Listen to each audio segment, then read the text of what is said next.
Whether it's shaking hands or blowing out birthday candles, we humans are constantly doing these kind of strange symbolic things.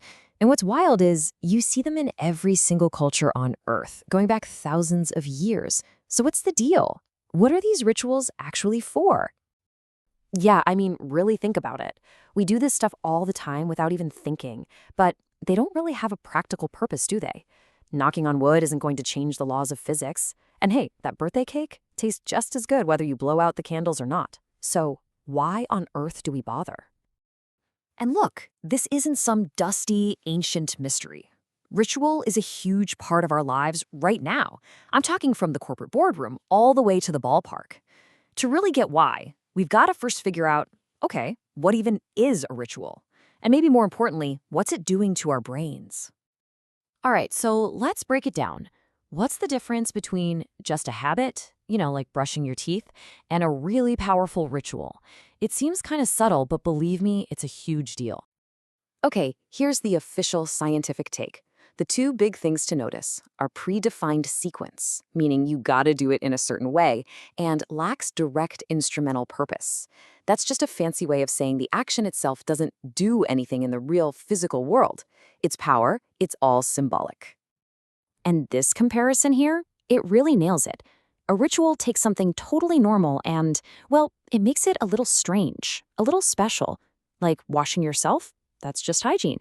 But dunking yourself in water with all your clothes on while you call on a higher power, that's baptism. It's that symbolic twist that changes everything.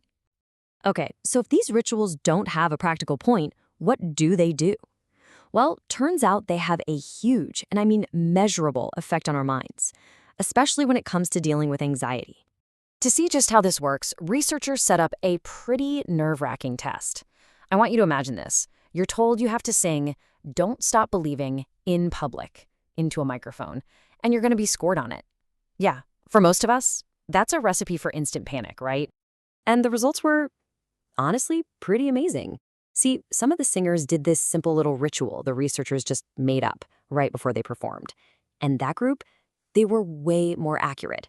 Their score jumped from 66% to 78%. That is a massive difference, all from just a few symbolic steps. So, we know it works, it improves performance. But how? The real clue is in how our bodies physically react to stress. So the researchers started tracking everyone's heart rate to see what was actually going on under the hood. Okay, just look at this graph. When they announced the singing task, boom, everyone's heart rate shoots up. No surprise there. But here's the crazy part. When they told one group to just try to calm down, it did absolutely nothing. Their hearts kept pounding. The only group whose heart rate actually went down was the one that did the ritual. Think about that. The ritual worked better than trying to consciously will yourself to be calm. And this all leads to a really fascinating, kind of weird paradox. If rituals are this powerful, where's the power actually come from? The answer is, well, it's not what you'd expect. It might actually come from the fact that they don't mean anything at all. I mean, that's the big question, right?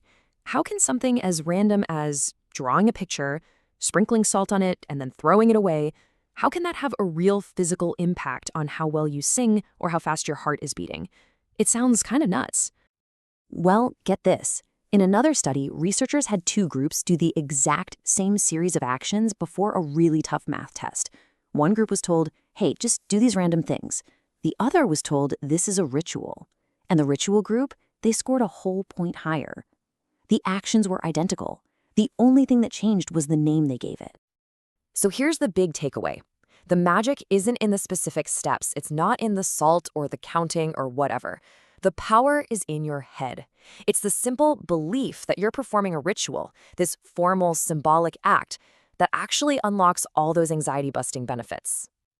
And this isn't some brand new idea. Years ago, an anthropologist named Fritz Stahl was studying this incredibly complex ancient fire ritual in India, and he found the exact same thing.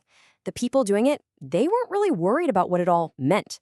Their whole focus was just on getting the steps right. The power was in doing it correctly, not in understanding it. Okay, so far we've been talking about what rituals do for us as individuals, but they also have this other amazing power. They can bring entire groups of people together. They're like a social superglue. See, when we do things in sync with other people, our brains release oxytocin. You might know it as the bonding chemical. And that creates this feeling of trust and teamwork, a lot of times without anyone even saying a word. Just doing the thing together is enough. And you see this play out everywhere, right? Think about everyone singing the national anthem at a game, or a team doing a chant before a big match. Even those slightly cheesy welcome traditions when you start a new job, they're all doing the same thing. They're a signal that says, hey, we're in this together, we're part of the same team. And once you start looking for this stuff, you realize rituals aren't just for big, fancy ceremonies or religious holidays. Nope, they are completely woven into the fabric of our everyday lives. I mean, it's the whole spectrum. You've got the huge, life-changing ones like weddings and funerals, but then it goes all the way down to your own personal routine, the way you make your coffee just so every single morning. Every single one of these is a ritual that gives our lives a bit of structure, a bit of predictability, a sense of order. And that's really what it all boils down to. Rituals help us handle anxiety when things feel out of control. They connect us to other people. And they give us this emotional structure, kind of turning the chaos of life into something that feels a little more meaningful and ordered. They make the everyday feel intentional. So the next time you catch yourself knocking on wood, or maybe carefully arranging your desk before a big meeting, just know you're not being weird or superstitious. You're actually using this ancient, incredibly powerful psychological tool to manage your world. So that leaves me with one last question for you. What are the little rituals you do every day that give your own life its shape?